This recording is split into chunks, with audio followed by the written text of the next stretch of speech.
Hello बच्चों, welcome to all of you. आपके अपने सभी के प्यारे से चैनल सूटर ऑफ साइंस पे मैं साहिल आप सभी का स्वागत करता हूं। और जैसा कि आप सभी को पता है कि आपका जो 7th क्लास का पहला जो चैप्टर है न्यूट्रिशन इन प्लांट्स, वो आप सभी का चला हुआ है। जो हमारा प्रीवियस जो टॉपिक था स्टूडेंट्स, उसके अंदर हम सभी ने पढ़ा था फोटोसिंथेसिस के बारे में। और फोटोसिंथेसिस क्या होता है, किस तरह से ये एक्ट करता है, इसके बारे में हम सभी ने बिल्कुल डिटेल से इसके बारे में पढ़ा कि फोटोसिंथेसिस क्या होता है। The process by which plant make their food, भाई वो प्रक्रिया जिसके द्वारा प्लांट्स अपना फूड जो प्रिपेयर करते हैं। फूड को, प्लांट के फूड को प्रिपेयर करने का जो हमारे पास प्रोसेस था वो था फोटोसिंथेसिस। उसके बारे में जो हमारी इक्वेशन थी वो भी आई कि CO2 यानी कि कार्बन डाइऑक्साइड प्लस में H2O यानी कि अगर वाटर को हम ऐड कर देते हैं, if we add CO2 carbon dioxide and H2O यानी कि water in the presence of sunlight and chlorophyll, in the presence of sunlight and chlorophyll, then we will get C6H12O6 plus O2. What is C6H12O6? C6H12O6 is carbohydrate। यानी कि students further जो हमारे पास main जो equation क्या आती है निकल के, if we add CO2 H2O, CO2 we will get from atmosphere, H2O we will get from earth, and both of these are added in the presence of sunlight. Means I have three substances.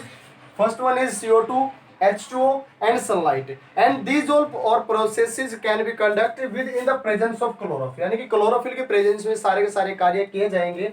Then we will get, हमारे को प्राप्त होगा C6H12O6 जो हमारे पास एक carbohydrate है और plus में ऑक्सीजन। यानी कि फोटोसिंथेसिस प्रोसेस के दौरान क्या होगा बच्चा, हमारे को CO2 गैस जो है पौधे इनटेक करेंगे और ऑक्सीजन गैस को आउटटेक करेंगे, यानी कि बाहर की तरफ उसको छोड़ते हैं।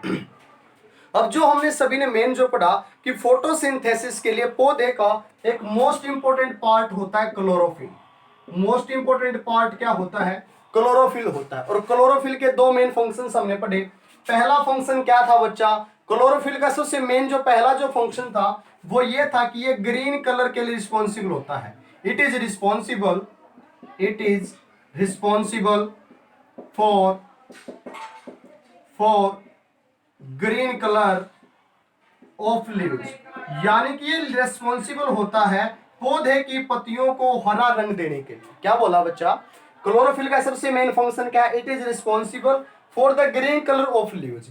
सेकंड फंक्शन क्या है, इट एब्जॉर्ब्स, ये एब्जॉर्ब करता है, ये सोख लेता है सनलाइट यानी कि सूर्य के प्रकाश को, सनलाइट को अपने अंदर एब्जॉर्ब कर लेता है। और दूसरा फंक्शन क्या होता है, ग्रीन कलर पौधे की पत्तियों को देने के रिस्पॉन्सिबल होता है।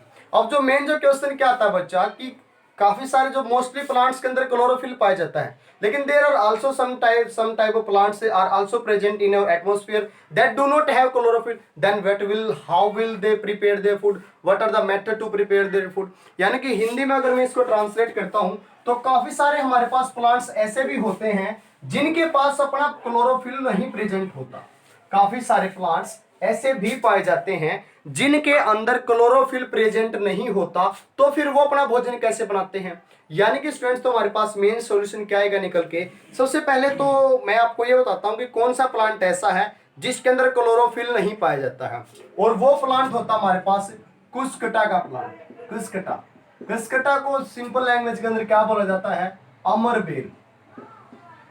अमर बेल का जो हमारे पास प्लांट होता है उसके अंदर क्लोरोफिल नहीं पाया जाता। और जब उसके अंदर क्लोरोफिल नहीं पाया जाता यानी कि वो अपना भोजन खुद नहीं बना सकता, किसी दूसरे के ऊपर उसको डिपेंड रहना पड़ता है। और अगर मान लो किसी दूसरे के ऊपर डिपेंड रहना पड़ गया तो उसको कौन सा मोड ऑफ न्यूट्रिशन हमने बताया था बच्चा, हेटेरोट्रोफिक मोड ऑफ न्यूट्रिशन।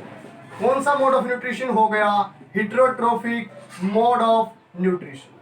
यानी कि हमारे पास अगर आपसे पूछा जाता है कि ऐसा कौन सा प्लांट है जो हेटेरोट्रोफिक मोड ऑफ न्यूट्रिशन को परपोषी अपना भोजन बनाने के दूसरे के ऊपर डिपेंड रहता है, there is only one plant, केवल ऐसा एक ही प्लांट है जो आपके सिलेबस में मेंशन है।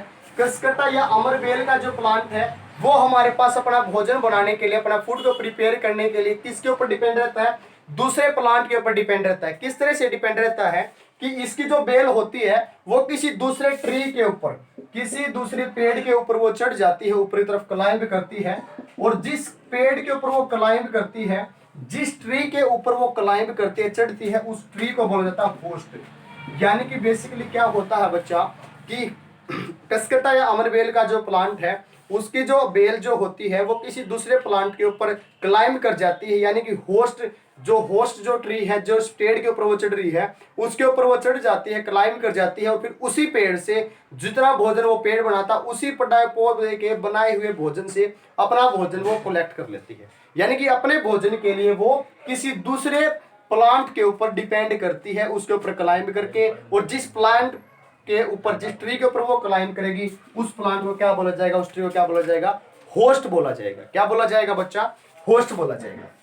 आई थिंक आपको समझ में आ गया होगा। Cuscuta plant, heterotrophic mode of nutrition. Heterotrophic mode of nutrition कौन सा न्यूट्रिशन होता है, which depend on other plants, depend on other, जो किसी दूसरे प्लांट के ऊपर डिपेंड करता है, depend on other plants, then it is known as heterotrophic mode of nutrition. उसके बाद क्या अच्छा बच्चा कि ये तो हमने बात की ऑटोट्रोफिक, जैसे हमने स्टार्टिंग में जब लेसन को स्टार्ट किया, हमने न्यूट्रिशन जो प्लांट्स के अंदर बताया वो दो टाइप से बताया। पहला हमारे पास ऑटोट्रोफिक मोड ऑफ न्यूट्रिशन था, other one is heterotrophic mode of nutrition. What is autotrophic mode of nutrition, the plants which make the organisms which make their food by their self, जो अपना भोजन खुद बना रहे हैं, वो ऑटोट्रोफिक से दूसरों के ऊपर डिपेंड है, वो हेटेरोट्रॉफिक मोड ऑफ न्यूट्रिशन थे। तो आज हमारा जो नेक्स्ट टॉपिक आता है हेटेरोट्रॉफिक मोड ऑफ न्यूट्रिशन के अंदर, हेटेरोट्रॉपिक मोड ऑफ न्यूट्रिशन के ही अंदर हमारे पास दो तरह के जीव और आते हैं। हेटेरोट्रॉफिक मोड ऑफ न्यूट्रिशन में बच्चा हमारे पास दो तरह के जीव और आते हैं, बिल्कुल आपको ब्रीफ में एक्सप्लेन के साथ में समझा रहा हूं, सभी मेरे साथ जुड़े रहे क्योंकि ये आपका अपना प्यारा सा चैनल है सूत्र ऑफ साइंस। ठीक है, हेटेरोट्रॉफिक मोड ऑफ न्यूट्रिशन के अंदर दो तरह के जीव, दो तरह के ऑर्गेनिजम्स और आते हैं। सबसे पहले कौन से हैं, सबसे पहले है बच्चा पैरासाइट। सबसे पहले कौन से होते हैं, पैरासाइट, और दूसरे कौन से होते हैं, सेप्रोट्रॉफ। सबसे पहला हमारे पास आता है पैरासाइट और दूसरे हमारे पास आते हैं सेप्रोट्रोफ। जब आप अपने एक्सरसाइज को इस लेसन के बाद, कल मैं आपकी एक्सरसाइज भी कराऊंगा नेक्स्ट वीडियो में, तो उसके अंदर आप एक क्वेश्चन भी देखने को आपको मिलेगा कि what is the difference between parasite and saprotroph, भाई क्या डिफरेंस होता है दोनों के बीच में। और जो इससे पहले मैंने करा कसकटा के बारे में, अमरबेल के बारे में, भाई उसके बारे में आपको क्वेश्चन पूछा जाएगा। फोटोसिंथेसिस जो करा उसके बारे में क्वेश्चन पूछा जाएगा। ऑटोट्रोफिक और हेटेरोट्रोफिक मोड ऑफ जो न्यूट्रिशन कराया उसके बारे में क्वेश्चन पूछा जाएगा। तो आज हमने पढ़ना पैरासाइट और सेप्रोट्रोफ के बारे में। पैरासाइट क्या होते हैं, दोज ऑर्गेनिजम्स वे जीव विच depend on other living organisms to obtain their food। क्या बोला बच्चा, दोज ऑर्गेनिजम्स, वे जीव, क्या बोल रहा हूं मैं, वे जीव जो अपने भोजन के लिए, वे जीव, दोज ऑर्गेनिज्म, वे जीव विच डिपेंड और अदर लिविंग ऑर्गेन, जो किसी दूसरे सजीव वस्तुओं के ऊपर, सजीवों के ऊपर जो डिपेंड कर रहे हैं अपने भोजन के लिए, वो मेरे पास होते हैं पैरासाइट। सजीवों के ऊपर, जैसे मैं अपने ह्यूमन बॉडी की बात करता हूं, ह्यूमन बॉडी पे गर्मियों का मौसम में मच्छर हमारे को लड़ते हैं बारिश के सीजन में, यानी कि मच्छर जो है वो किसी दूसरे जीव के ऊपर डिपेंड कर रहा है। मच्छर हमारा खून चूसता है, उस खून के माध्यम से वो अपना भोजन कलेक्ट करता है, यानी कि जो हमारे पास मॉस्किटो हो जाएगा वो इसका सबसे बेस्ट एग्जाम्पल हो जाएगा जी हमारे पास मॉस्किटो। जो हमारे पास मॉस्किटो यानी कि मच्छर होता है, वो अपना भोजन के लिए, खून उसका मेन भोजन होता है, उसके लिए वो क्या करता है, दूसरे लिविंग ऑर्गेनिजम्स के ऊपर डिपेंड कर रहा है। और अगर कोई लिविंग ऑर्गेनिजम्स के ऊपर डिपेंड करता है तो उसको क्या बोला जाता है, पैरासाइट बोला जाता है। सेप्रोट्रोफ कौन से होंगे बच्चा, सेप्रोट्रोफ किसको बोला जाता है, दोज ऑर्गेनिजम्स, वे जीव, दोज ऑर्गेनिजम्स विच डिपेंड, जो निर्भर करते हैं, ऑन अदर। अब यहां पे मेन पॉइंट क्या है, ऑन अदर डेड एंड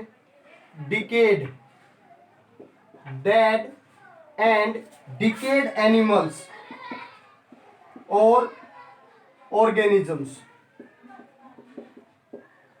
और थिंग्स।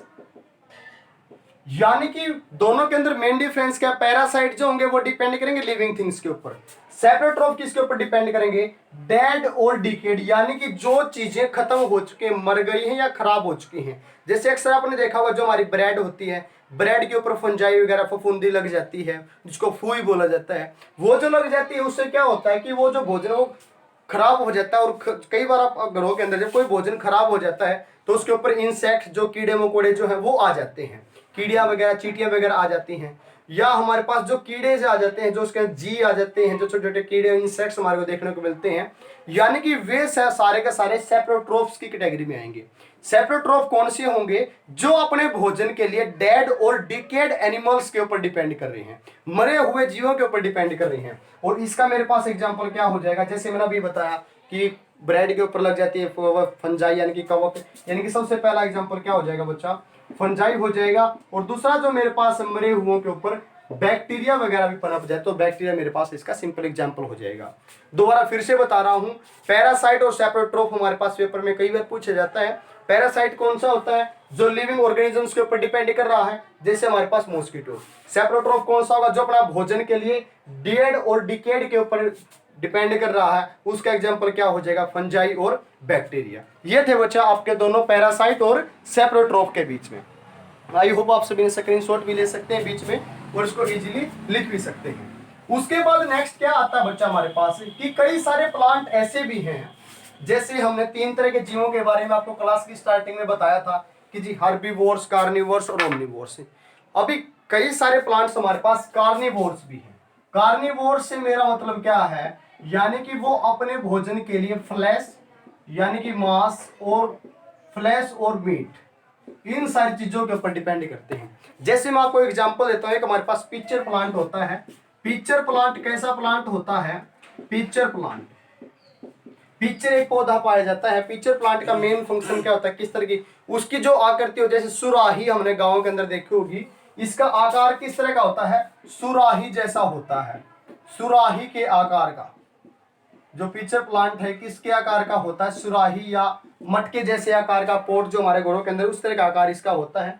पिक्चर जो प्लांट है वो अपना भोजन कैसे कलेक्ट, ना ही तो ये अपना भोजन बनाता है, इसके अंदर क्लोरोफिल भी है, इसके अंदर क्लोरोफिल भी है, लेकिन फिर भी अपना भोजन नहीं बनाता। तो फिर ये भोजन कहां से कलेक्ट करता, ना ही ये किसी दूसरे एनिमल के ऊपर चढ़ता। मैं क्या बोल रहा हूं, पिक्चर जो प्लांट है, जैसे मैंने 2 सिचुएशन आपको बताई, भी क्लोरोफिल होगा, क्लोरोफिल होगा तो फोटोसिंथेसिस से अपना भोजन बनाएगा, क्लोरोफिल नहीं होगा तो क्या करेगा, जैसे अमर बेल थी वो किसी दूसरे प्लांट के ऊपर क्लाइंब करेगी, होस्ट के ऊपर, और वहां से अपना भोजन कलेक्ट करेगी। अब इसके अंदर क्लोरोफिल भी, फिर भी अपना भोजन नहीं बना रहा, तो ये क्या करता है, ये ईट करता है इंसेक्ट्स को, ईट इंसेक्ट। ये पिक्चर प्लांट एक ऐसा प्लांट है जो इंसेक्ट्स को, कीड़े मकोड़ों को ईट करता है, और वो पौधा जो कीड़े मकोड़ों को खा जाता है अपने भोजन के लिए, उसको हम बोलते हैं इंसेक्टिवायरस प्लांट। कौन सा, इंसेक्टिवायरस प्लांट। इंसेक्टिवायरस प्लांट्स कौन से होते हैं, those plant which eat insects to make their food, जो अपना भोजन बनाने के लिए जो छोटे छोटे जो कीड़े मकोड़े हैं उनको खा जाते हैं, वो मेरे पास होते हैं इंसेक्टिवायरस प्लांट्स। ठीक है स्टूडेंट्स, आई होप आपको समझ में आ रहा होगा। पिक्चर प्लांट एक कार्निवोर्स है क्योंकि फ्लैश और मीट को ईट करता है, फ्लैश और मीट के रूप में किसको ईट करता है, इंसेक्ट्स को ईट करता है। जो इंसेक्ट को ईट करता है उसको क्या नाम दिया, इंसेक्टिवायरस प्लांट्स की कैटेगरी के अंदर हम सभी ने उसको डाल दिया। उसके बाद क्या होता है बच्चा कि जब हम किसी भी फसल को उगाया जाता है, किसी फसल को उगाने के लिए सबसे पहले जो हमारे पास सोयल होती है, सोयल को लूजन किया जाता है, यानी कि ढीला बनाया जाता है। और सोयल के अंदर क्या होते हैं, काफी सारे, अगर आप देखते हैं केंचुए वगैरह, या हमारे पास छोटे छोटे बैक्टीरियाज पाए जाते हैं। तो क्या होता है, सोयल के अंदर ये जितने भी सारे बैक्टीरिया हैं ये काम करते हैं न्यूट्रिएंट्स का। और ये न्यूट्रिएंट्स का काम कैसे करते हैं, या सिंपल बात मैं आपको समझाऊं कि वे सब्सटेंसेस या वे जीव, those organisms which helps in growing the crop faculty of any crop, यानी कि जो क्रॉप जो है उसकी उपजाऊ शक्ति को, उसकी फर्टिलिटी को, क्रॉप की फर्टिलिटी को बढ़ाने में जो हेल्प करते हैं जीव, वो हमारे पास कौन से होते हैं, वे बैक्टीरिया होते हैं राइजोबियम। राइजोबियम एक बैक्टीरिया है। राइजोबियम क्या होता है, it is a bacteria, it is a bacteria which found in soil and work as nutrients, also helpful to increase fertility of soil। क्या बोल रहा हूं बच्चा, राइजोबियम जो है, राइजोबियम जो है वो हमारे पास एक प्रकार का ऐसा बैक्टीरिया होता है, एक ऐसा माइक्रो ऑर्गेनिजम्स होता है विच फाउंड, जो पाया जाता है इन द सोइल, मिट्टी के अंदर पाया जाता है राइजोबियम, और work as nutrient in which is helpful, यानी कि एक न्यूट्रिएंट का काम करता है जो धरती की फर्टिलिटी को, यानी कि उपजाऊ शक्ति को बढ़ाने का काम करता है। और राइजोबियम ही क्यों करता है, उसके अंदर काफी सारे जीव पाए चाहिए क्योंकि हर जगह बैक्टीरियाज हैं। राइजोबियम ही क्यों करता है, क्योंकि राइजोबियम के अंदर सबसे ज्यादा मात्रा में नाइट्रोजन पाई जाती है। क्या पाई जाती है अर्थ के अंदर, नाइट्रोजन पाई जाती है, और नाइट्रोजन जो है वो सबसे ज्यादा हेल्पफुल होती है to increase fertility of soil, यानी कि धरती की उपजाऊ शक्ति को बढ़ाने के लिए राइजोबियम हमारे पास जरूरी होता है। राइजोबियम क्यों जरूरी होता है, क्योंकि राइजोबियम के अंदर नाइट्रोजन पाई जाती है, और ये कहां पाया जाता है, सोइल के अंदर पाया जाता है, जो धरती की उर्वरा शक्ति को बढ़ाने के लिए बहुत ज्यादा यूजफुल होता है। धरती की उपजाऊ शक्ति को बढ़ाने के लिए हमारे पास राइजोबियम हेल्पफुल होता है। तो स्टूडेंट्स, ये था आपका पहला लेसन। आई होप 3 जो वीडियो मैंने आपकी बनाई है उन तीनों वीडियो में बहुत अच्छी प्रकार से आपको एक्सप्लेन किया है, एक एक कंसेप्ट आपको समझाने का प्रयास किया है, न्यूट्रिशन से, फिर ऑटोट्रोफिक और हेटरोट्रोफिक मोड ऑफ न्यूट्रिशन, फिर प्लांट कैसे बनाते हैं फोटोसिंथेसिस के माध्यम से, फिर पैरासाइट और सेप्रोट्रोफ की कैटेगरी में बांटा, फिर कुछ ऐसे भी थे जो क्लोरोफिल नहीं पाया जाता, वो भोजन कैसे बनाते हैं, कुछ ऐसे प्लांट भी मिले जिनके अंदर क्लोरोफिल पाया भी जाता है फिर भी भोजन नहीं बना रहे, उनके बारे में हमने पढ़ा, और लास्ट में हमने राइजोबियम के बारे में पढ़ा जो धरती के अंदर पाया जाता है, उसकी फर्टिलिटी को बढ़ाने में बहुत ज्यादा हेल्पफुल होता है। तो स्टूडेंट्स, ये थी आपकी पहली वीडियो, पहले लेसन का कंप्लीट हमने समझाने का प्रयास किया। आई होप अगर आप एक्सरसाइज अपनी खोल के देखेंगे एनसीईआरटी की, तो जितने भी सारे क्वेश्चंस होंगे, अगर आप सभी ने मेरी सारी की सारी वीडियो देखी है, अगर आप सभी ने मेरी सारी की सारी वीडियो देखी, आई होप, मुझे पूरा विश्वास है, मैं आप सभी से प्रॉमिस करता हूं कि पूरी की पूरी एक्सरसाइज आप खुद ब खुद कर लोगे, आपको एक्सरसाइज कराने की जरूरत ही नहीं पड़ेगी, क्योंकि जितना भी सारे एक्सरसाइज में क्वेश्चंस हैं, चाहे इन अंदर के हैं, चाहे बाहर के हैं, चाहे फिलिंग द ब्लैंक्स है, चाहे ट्रू फॉल्स हैं, चाहे क्वेश्चंस पूछेंगे, वो सारे के सारे क्वेश्चंस को मैंने अपनी वीडियोस के अंदर पॉइंट टू पॉइंट आपको समझाने का प्रयास किया है। और अगर स्टूडेंट्स आपको मेरी वीडियोस काफी अच्छी लगती हैं, आपके लिए काफी हेल्पफुल है, तो प्लीज इन वीडियोज को अपने फ्रेंड्स के साथ, क्योंकि जिनको अभी ये मटेरियल नहीं मिल रहा उनके साथ जरूर शेयर करें, अपने फ्रेंड्स के साथ शेयर करें, ग्रुप्स में शेयर करें, लाइक करें, और मेरे चैनल को सब्सक्राइब के साथ साथ बेल आइकन को प्रेस करना मत भूलें, क्योंकि ये आपका अपना प्यारा सा चैनल है शूटर ऑफ साइंस।